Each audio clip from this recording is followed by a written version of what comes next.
conjunto de ideias, de pensamentos, de ideologias que tentam ter controle em alguma área da vida da gente. E ele vai mostrar, na verdade, há uma ponte aqui entre dois textos. No Hebreus, ele vai mostrar a arma. E no Coríntios, 2 Coríntios, ele vai mostrar como é a batalha. Então, há no 4 uma amostra da natureza da batalha. O que ele está dizendo é, nós não estamos numa batalha no sentido físico, no sentido humano. Nós estamos em uma batalha espiritual e essas armas estão à nossa disposição. No 5 ele vai dizer para o que nós estamos lutando, né? O que nós devemos fazer na luta? Destruir os conselhos e levar cativo todo entendimento à obediência de Cristo. E ele vai usar o plural, os conselhos, toda altivez que se levanta contra o conhecimento de Deus. Veja que de um lado do campo de batalha tem o conhecimento de Deus e do outro lado do campo de batalha tem os conselhos e a altivez. Os conselhos se referem a um padrão de pensamento, a altivez se refere a uma forma de viver, de independência.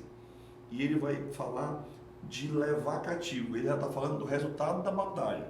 Levar cativo, por exemplo, foi quando Israel foi para o cativeiro babilônico. O que ele está dizendo é, vocês vão destruir esses padrões de pensamento que Deus não quer, através da interiorização, você vai absorver a palavra e ela vai retirar do teu coração essas ideias, esses pensamentos, esses comportamentos que Deus não quer, e você agora vai submeter o teu entendimento a Deus. Ou seja, como eu sei que eu já estou vencendo a batalha? É se eu estiver obedecendo a Cristo. E no 6 ele vai repetir a palavra que se repete no 11 de Hebreus. Eu estou mostrando aqui as ligações de termos dos dois textos. Estando prontos para vingar toda desobediência, quando for cumprida a vossa obediência. Então há um dualismo nesse texto aqui muito grande. No dualismo, dualidade melhor, né? Duas ideias aí. No 4 tem duas. Armas carnais e armas poderosas em Deus. No 5 tem conselhos e altivez de um lado e conhecimento de Deus de outro. No 5. No 6 tem a desobediência de um lado e a obediência de outro. Ou seja, há uma batalha aqui. E essa batalha só pode ser vencida pelo poder da palavra de Deus. Vamos entrar propriamente na revista. Eu tenho que dar importância a esse comentário inicial, mesmo eu sabendo que é um comentário, que a lição é um comentário desse texto, mas nós não vamos deixar de ver também, de ter uma certa liberdade em relação aos comentários. O primeiro texto ele vai dizer, a Bíblia é a palavra viva de Deus. Palavra viva de Deus. O que ele quer dizer com essa palavra viva? Ela é viva e traz vida. Ela traz vida, a vida que nós recebemos na regeneração do Espírito vem por intermédio dessa palavra. Ela é viva também porque o salmista vai dizer, vivifica-me segundo a tua palavra. O crente precisa experimentar a viva e poderosa palavra de Deus em sua vida. E ela é tão viva, que ela é capaz de causar impacto. Que impacto é esse? A Bíblia, ela adentra o nosso pensamento. Isso como?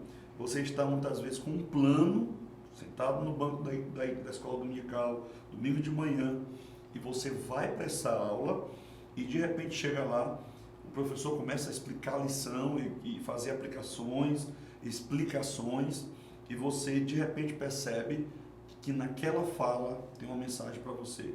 Como você sabe disso? Quando é Deus falando, você percebe que se encaixa. Esse penetrar aqui da palavra, trazendo impacto em nós, é porque a Escritura, na verdade, ela vai nos lendo. Nós lemos a Bíblia, mas a Bíblia nos lê. Nós queremos entender a Bíblia, mas na verdade a Bíblia nos ajuda a nos entendermos. A Bíblia, na verdade, é a maior fonte de conhecimento do homem sobre ele mesmo. Mas por que o senhor diz isso, pastor? Porque é o próprio Deus, o Criador do homem, falando para ele quem ele é, como ele deve viver, o que ele não deve fazer, o que ele deve pensar, o que ele deve sentir, como ele deve tratar os outros. em que ele deve acreditar e quais valores ele deve ter. Esse papel penetrante da palavra de Deus é tão grandioso, é tão poderoso, que muitas pessoas que vão aos cultos a primeira vez em uma igreja que nunca tinham ido, saem de lá impactadas, dizendo: meu Deus, essa palavra foi toda para mim. É a palavra penetrando no coração. Às vezes, num culto de rua, você vê um grupo de jovens longe da igreja de Deus, e o pregador começa a expor a palavra, contar o que a palavra diz. Quando você menos espera, tem alguém com um olhar concentrado, olhando para o pregador, é a palavra penetrando. Irmãos, uma das aplicações que devemos fazer nesse texto é: confie no poder da palavra. Confie no que a Bíblia diz sobre quem somos, sobre como devemos viver. Não tente substituir a palavra na sua escola dominical por qualquer história, experiência, opinião, qualquer livro ou pensador que você tenha preferido. Exponha a palavra. Diga o que a palavra diz, que a palavra vai fazer o trabalho. Às vezes nós temos uma ideia de que nós é que vamos fazer, nós é que vamos transformar, nós é que vamos causar impacto. Mas se você for ver, ela é viva, ela é eficaz.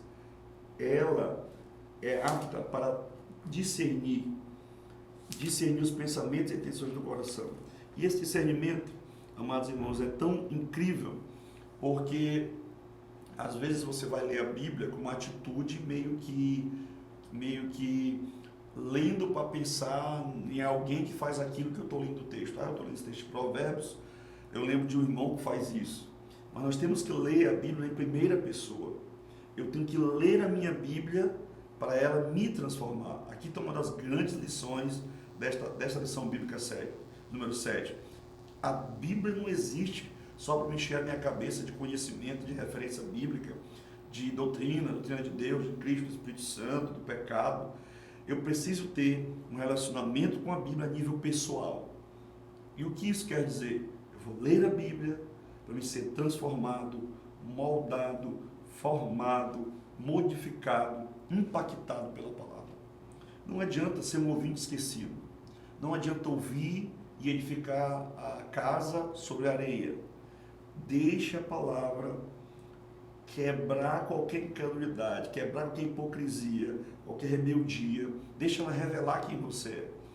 Isso é tão impactante que você lê a Bíblia, que é um livro escrito há mais de 2000 anos, e você sente que aquela mensagem é para você aqui e agora. Não é para alguém só lá na época de Israel, de Jesus.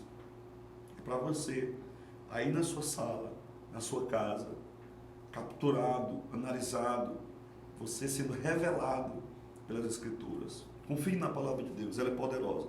O segundo ponto diz que a Bíblia, ela anula os conselhos do mundo. E aqui eu quero começar a fazer um paralelo. Nós temos que escolher entre sermos relativistas, segundo o mundo, ou confiarmos na absoluta e verdadeira palavra de Deus. Nós temos que decidir se a nossa ética vai ser baseada nas situações, uma hora eu faço isso, outra hora eu faço aquilo, ou se ela vai ser uma ética baseada no que Deus diz. Nós temos que escolher se nós vamos entender o que o ser humano é, a antropologia, baseado em qualquer teórico ou pensador das ciências sociais, humanas, antropologia, sociologia, filosofia, ou se nós vamos deixar Gênesis 1, 2 e 3 moldar a nossa visão sobre o que o ser humano é. Nós temos que escolher se nós vamos afirmar a feminilidade bíblica, que é o que é a mulher luz da Bíblia, ou se nós vamos defender o feminismo como hoje vamos dizer, um dos dogmas desse mundo pós-moderno que diz que não acredita em nada, mas quer proibir você de acreditar